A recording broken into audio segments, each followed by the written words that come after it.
So thanks for having me today. I'm going to talk to you a little bit about the study, which was about reducing, about the long-term, goals of energy. And I'd just like to start with how many people understand what the bathtub effect is in climate change? This is perhaps one of the single most important parts of the climate change problem. And every time I give this talk and ask people in the audience if they know what it is, they don't. What it is that when we put carbon dioxide in the atmosphere, it more or less stays there. So it's not like any other pollution problem that we have. Most pollution problems, if we taper down or we stop, the problem goes away. This problem, the more we put up there, the more we have a permanent, relatively permanent problem, where permanent is on the order of 1,000 years. So you can't just slow down. The problem will continue to get worse until you stop altogether. And that fact is really lost on, I find is lost on a lot of people. And just to show you a little bit of data, these are two curves published by Susan Solomon, who headed up the IPCC conclusion that said that the year that it came out with man is causing climate change. And here you see various curves where she posits we stop emitting CO2 altogether at a moment in time. And then the bottom curves a whole set of things of what happens with temperature.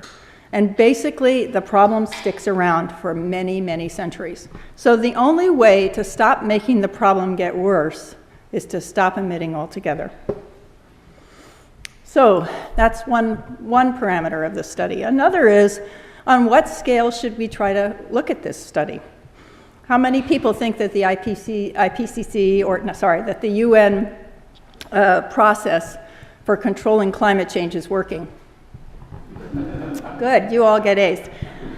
How many of you have taken an action yourself to save energy?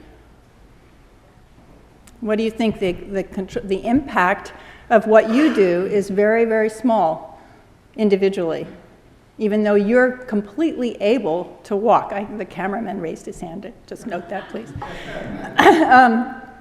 The impact is small, but you're able to make a choice yourself. You're able to have agency and make a choice that will save energy. On the world level, if we could do that, it would make a huge impact, but we don't have the agency, can't do it. So what happens is that someplace in the middle is this incredible sweet spot of the regional control, regional analysis, regional ability to do something which still has an impact, but it's a struggle to act, but we still can. So the point I want to make here is that it's really important to think about regional solutions. And in California, we have this going on. You all know AB 32, but many people don't know that we also have a governor's executive order from Arnold Schwarzenegger, which asks that we reduce emissions by 80% below 1990 levels by 2050. And this is an enormous cliff that we're going through, because it means basically 90% per capita reduction in emissions by 2050 when you count for a little economic growth and a population growth. So I like to describe it, I'll have to get an overhead that does this. We're talking about this ramp that we're on and people trying to make decisions that get us on a ramp. But when you start looking at 2050, it's a cliff. And we have to figure out how to do it. Well, what does it mean? The important thing is we have this goal.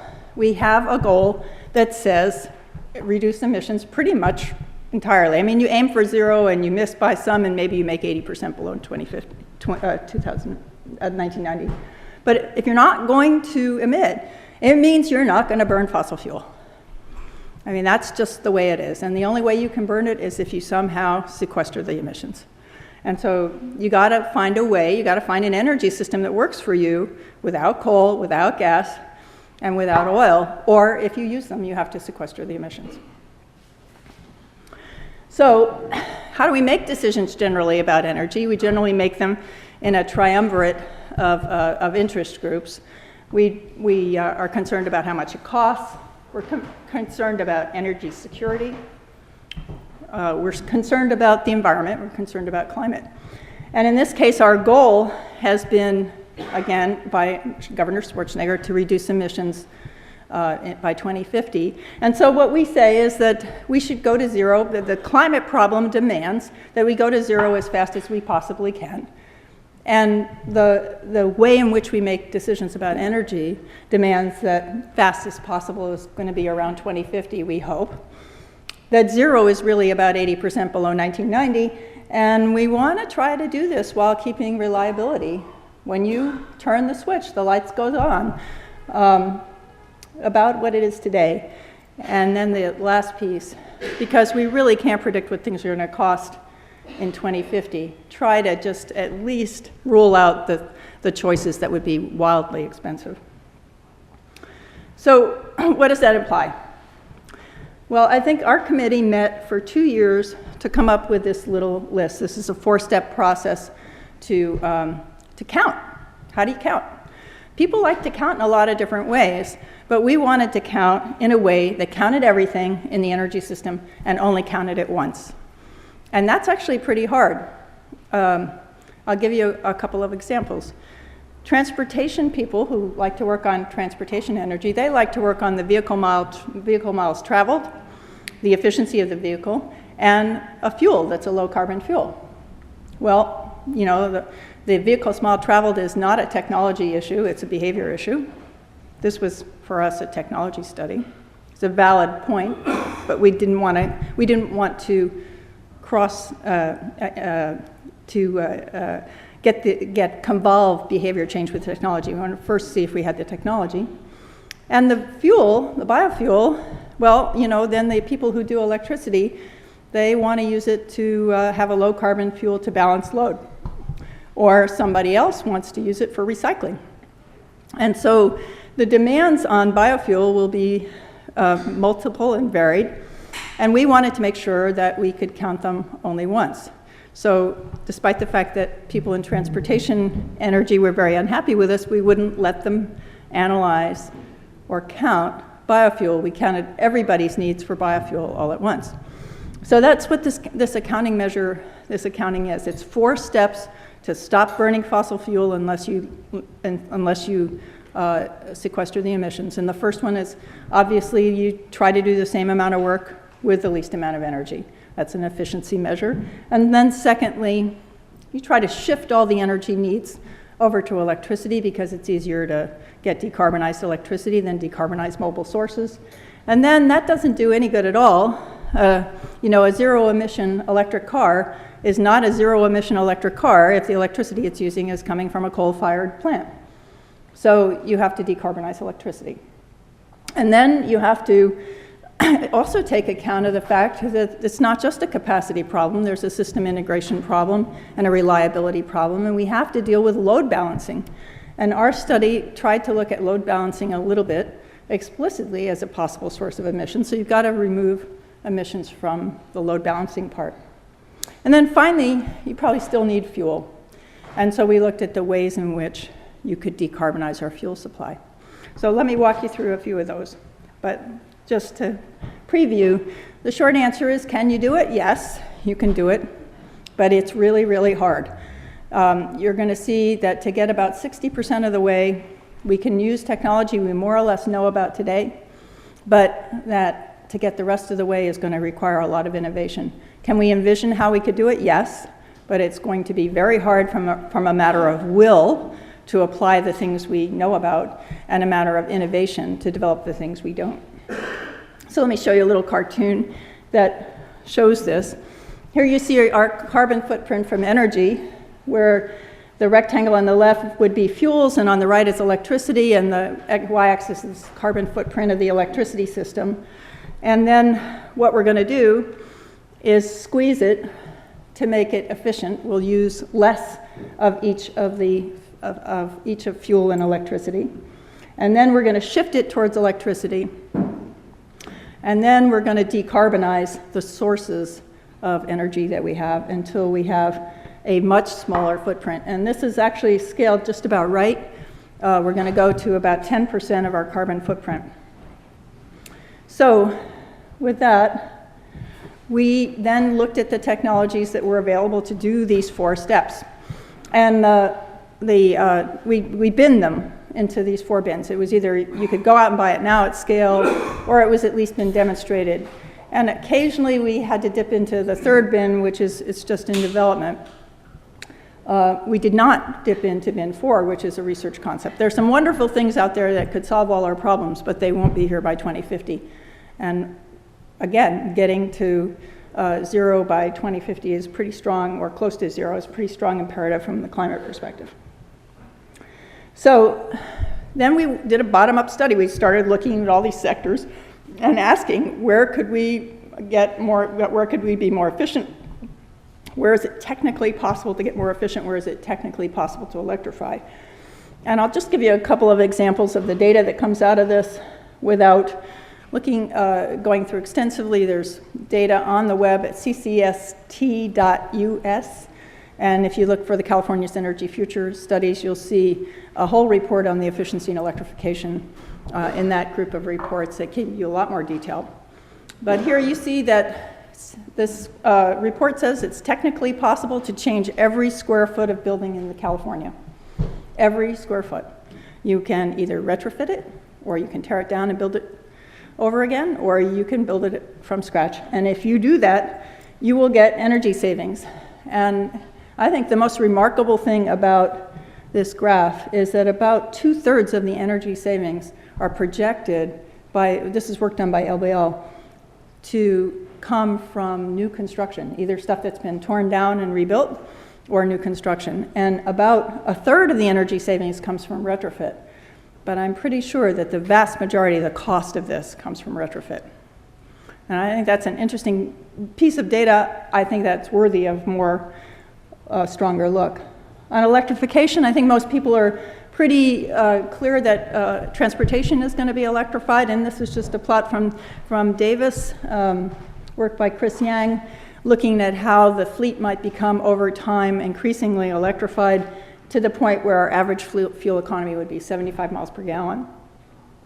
And so here it is. Here's a kind of summary of where it's all coming from. The point I want to make is that it's not just automobiles. You're going to have to electrify a lot of things in your house. How many of you heat your houses with natural gas?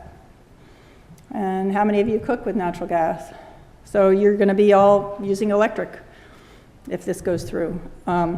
You're going to be doing the entire transportation system either electrified and made more efficient, with a couple of interesting exceptions. We don't have electric airplanes, although I did note that somebody's testing a solar airplane soon. I'm not sure I want to go cross-country on one, but ships, hard to electrify. So there are going to be some remaining uses of fuel, likely.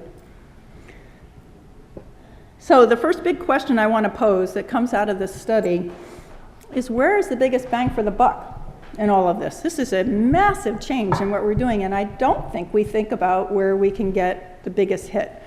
The most obvious example for me is a high-speed rail system between 2 cities in the Central Valley, and no money for electrified dedicated bus routes between San Francisco, Marin, and somebody's going to clap. I mean, this is a massive change, but you certainly don't want to put your bucks behind stuff that isn't going to make any difference, and certainly not a lot of bucks. So that's my first question that I think society needs to start to turn to as a matter of ethics and accountability. Where is the money going? So after we've done all this electrification and efficiency, it changes the demand structure. So the next thing we're going to do is look at where the energy comes from, but now we've adjusted the demand because we've made everything efficient and electrified it. So if you look on the left, you see the 2050 BAU, business as usual demand, and cut it significantly by efficiency measures. Radical efficiency measures are not really even cutting it in half, but pretty significant bite at the apple. Meanwhile, then we turn around and electrify everything and reverse it all and even make it worse. So basically, you're going to double electricity and decarbonize it. That's the challenge. And on the right, the fuel, when we made things more efficient and then we electrified, we did a lot to get rid of our fuel demand, but that orange line is the fuel demand, is the demand level today. So it's something like 2/3 the amount of fuel today in 2050, just because of population growth and economic growth. So you can't get away from fuel, even after you've changed every building, you've done all of this stuff with energy efficiency and electrified all the cars. You still couldn't electrify the heavy-duty transport, ships and airplanes, and you're ending up with a pretty big hit on fuel. So now what are you going to do?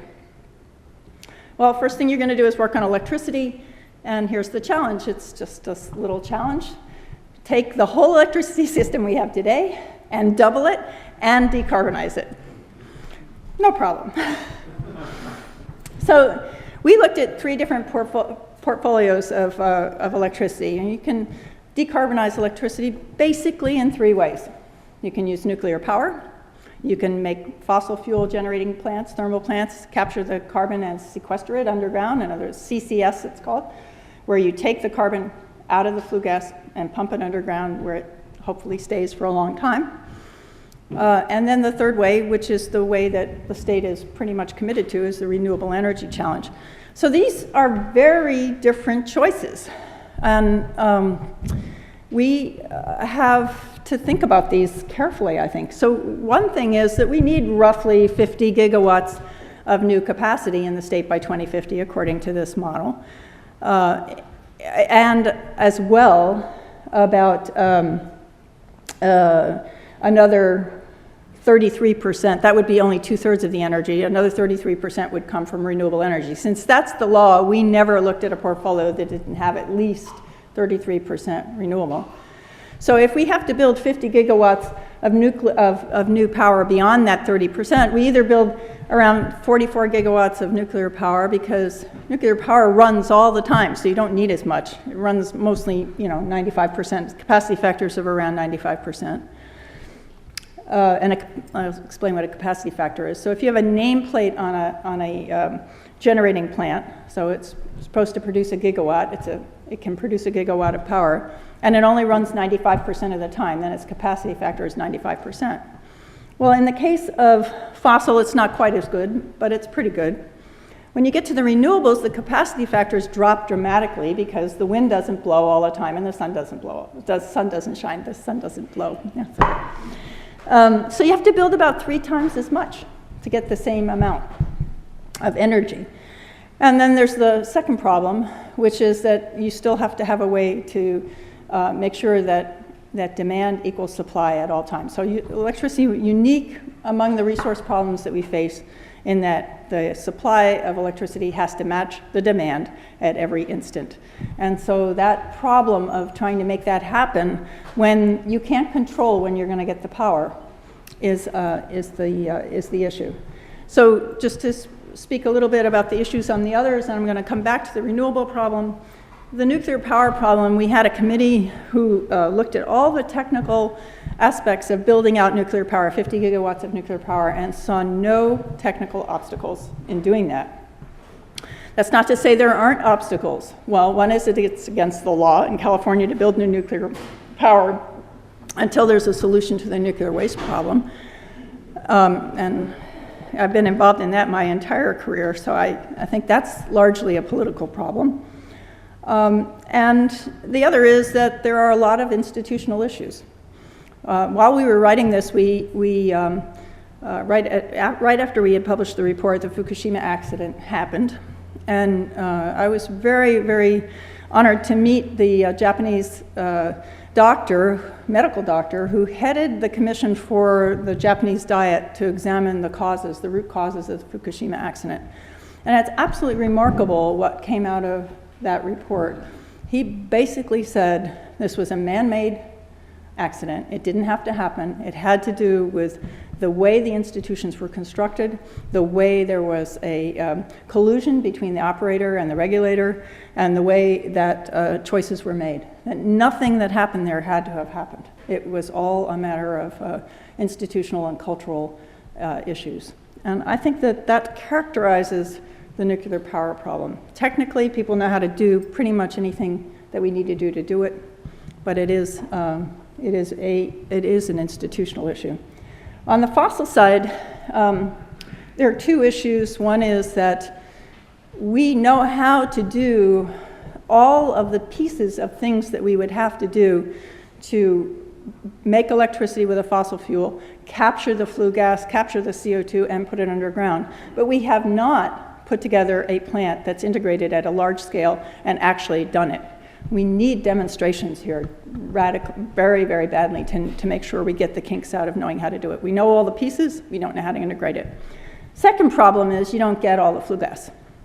So you'd be lucky to get 80 or 90%. It's very costly. The major cost of this whole CCS thing is the capture. And to capture the next 9% out of the 10% remaining would cost as much as the first 90%. So it's, you have to put up with some amount of emissions, and that's an issue. So let's talk a little bit more about the renewable one, the problem there. One of the things that's really true about renewables in California is we have plenty of them. This is the portfolio we used for projection into 2050. And you can see the resource upper limit of 100%, that we're barely tapping into what we have. We are the Saudi Arabia of renewable energy here in California. We have all kinds, and we have plenty of it. So that's not the issue. It's not a capacity issue. But this is an issue. And this is what I mentioned a few minutes ago. Here you see the capacity factors. And for the portfolios that we see, that we looked at, which are a projection of the kind of portfolios we have today, percentage-wise, our average capacity factor is 30%. We're lucky, because the average capacity factor, for example, for wind power in Pennsylvania is around 10 or 15%. So we have very high capacity factors, but we still have to deal with a big piece of it. Then the two on the right are very interesting. The biomass issue, as you're going to see, one of our themes is everybody wants the biomass, and there's not enough. So that's a great way to have dispatchable power. You can burn it whenever you want, and burn it when the wind isn't blowing, but everybody wants a piece of the action. And the geothermal, I think, is fascinating because we could really exploit. We have the largest geothermal plant in the world here in California at the geysers. We could certainly push this much harder. Of all the renewables, this is the one that would solve a huge problem with renewables, and we should be pushing this much harder than we push it. So what do you do about it? Well, there's three ways to deal with this intermittency problem or load balancing problem, and we incidentally call this the zero emission load balancing problem, ZELB, and we think it ought to be really thought of as a sector of the energy industry that ends up being treated as something that has emissions you have to deal with. So basically you have three ways. You can get a turbine and burn natural gas when the wind isn't blowing and the sun isn't shining, and that's going to create emissions. Or you could try to do it with CCS, but then you have to build the entire infrastructure for CCS and only use it when the wind's not blowing, so it'd be really expensive. You could use some biofuel here if you got the biofuel signature down, carbon signature down very low, but then again, here's the theme again, everybody wants the same biomass. And then the other way to do it is to have energy storage, which you've heard a lot about, I think, this morning, and that's a cost problem. It's expensive. I don't remember the statistic, maybe somebody in the audience knows it, but I think Bill Gates has the statistics that if you take all the batteries in the United States and fully charge them, that's 10 minutes worth of electricity in the country. So this is a massive problem to do storage at a utility scale and very expensive.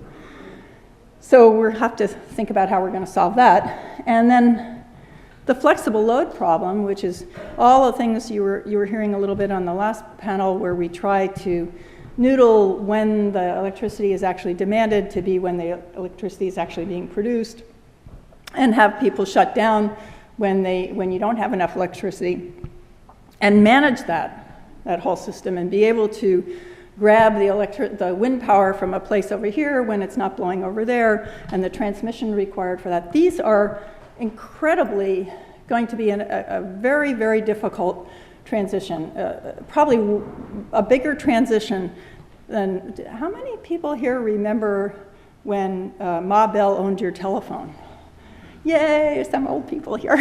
So, I mean, basically the whole transition from Ma Bell to everybody having their own little device that's in their pocket is nothing compared to the transition that we're going to have to go through to make that actually work. So we have these three methods, and we're not really sure how they're going to work yet.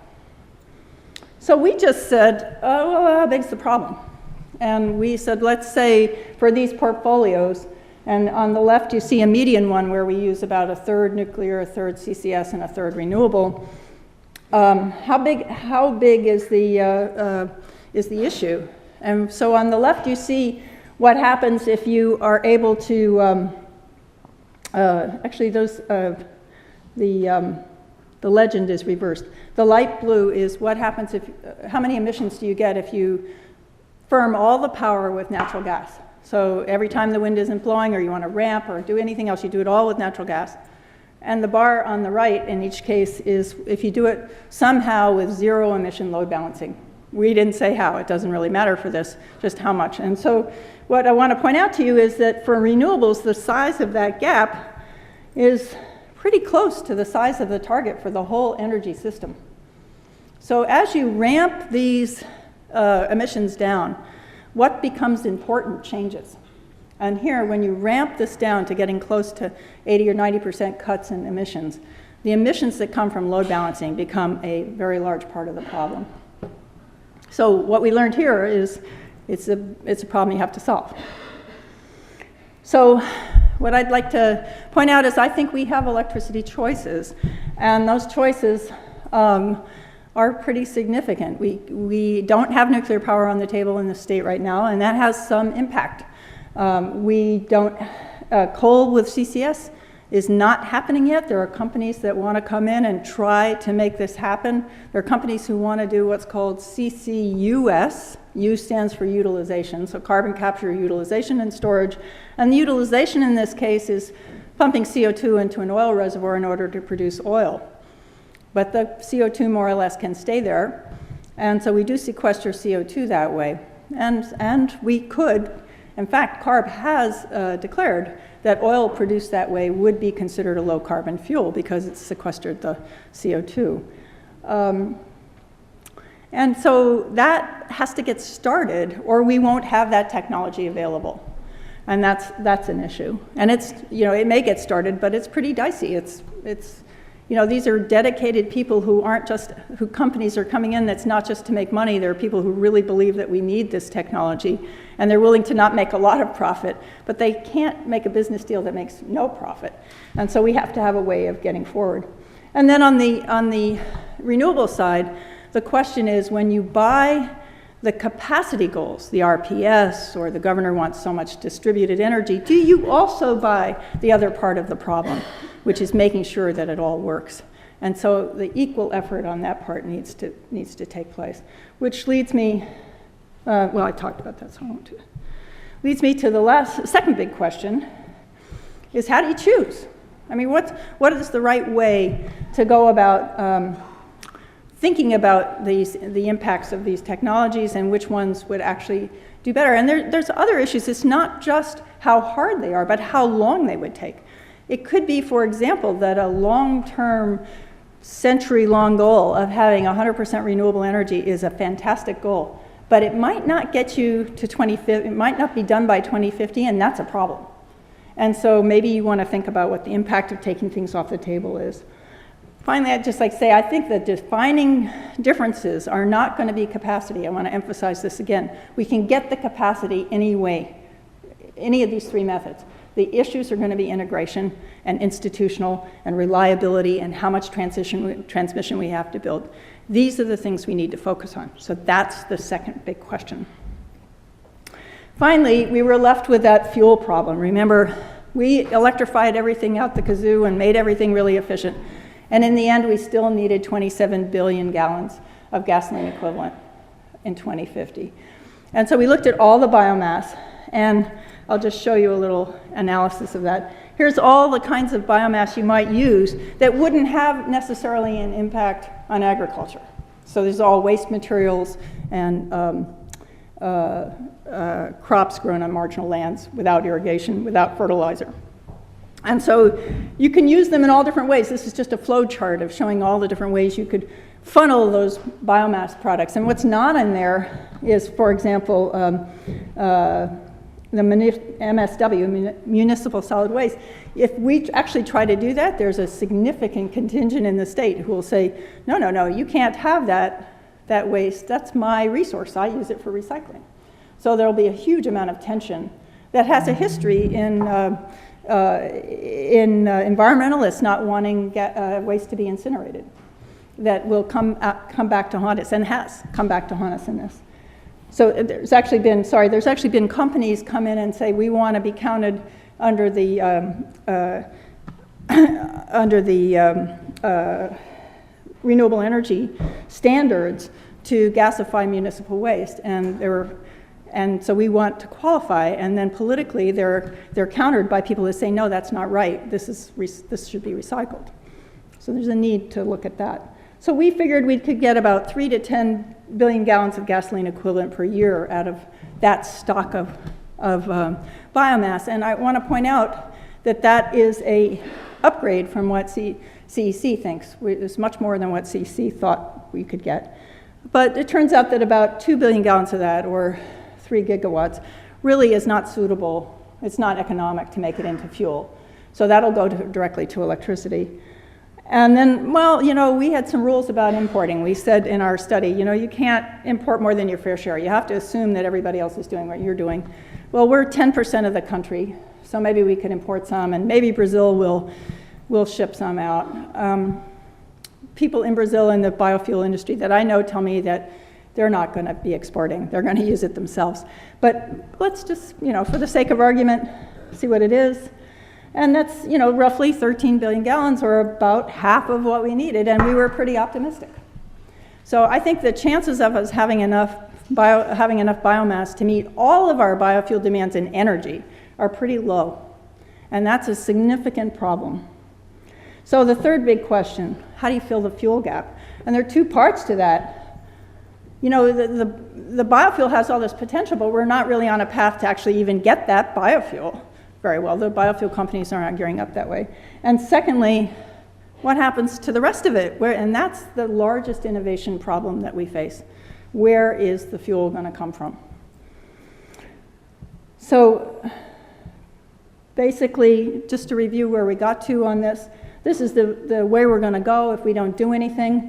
We'll be up around 840 megatons of CO2 per year if we don't take action.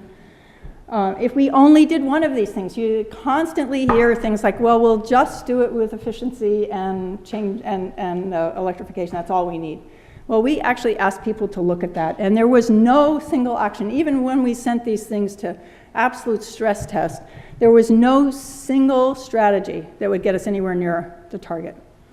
And so here you see the hit you can get with any one of them, and none of them come anywhere near the target. But when you sequentially add the efficiency, electrification, low carbon electricity, and low carbon fuel that we think could be available technically by 2050, you get close to the target, but you still don't make it. Well, how are you going to get the rest? The rest is going to be hard because it's going to involve technologies that are either complicated, expensive, or not really available. So some of them will be transformative. I think in energy there is a silver bullet out there. People always say there's no silver bullet, but I think there is one. I think if we ever got fuel from sunlight going, that's a silver bullet. But some people think that's 100 years off. Some people think it's 500 years off. It's not going to help us to get to this target in 2050. Fusion is not going to help us to get to this target in 2050. It's going to be these other things, and they tend to be complicated. For example, you can get a pretty nice hit from taking, on paper, from burning coal and biomass and using that process to produce electricity and fuel and then sequestering the carbon dioxide. It's very efficient on paper, but boy, is that a complicated industrial condition. So can you really do it? There's people looking at, there's some things not on this list. One of the people that I've been working with is really interested in ammonia fuels, although after last night, I'm not sure they should be as interested in ammonia fuels. But there are all kinds of ideas out there. So one of the things that we think is important to do in that third big question that I put up there is that how do you fill the fuel gap? Is we need to think through, gather ideas about filling this fuel gap, and try to figure out which ones are the best bets.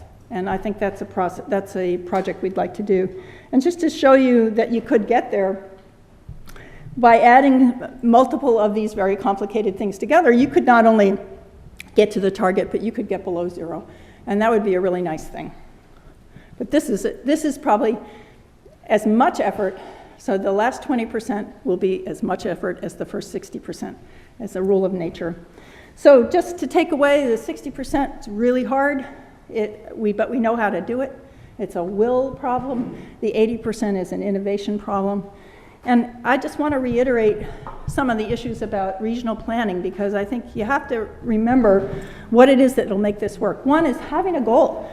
The whole fact that we could do our study was because the governor signed this executive order. We had planned to follow the National Academy of Sciences, America's Energy Future Study. That study is a great study, but it's this huge tome of things without anywhere near the kinds of conclusions we could draw, because we had a goal and we could compare what we could do against that goal, and it could reveal what the issues were. So having a goal, knowing where you want to go, as they say, if you don't know where you're going, you might not get there. I think it's really important strategically to have goals. The accounting really matters. That was the hardest thing we did. I think it's the thing I am singularly most proud of in the whole process, is that for a group of 40 experts to come together and agree on how to do the accounting took 2 years, and it was really, really important. Count once and count everything.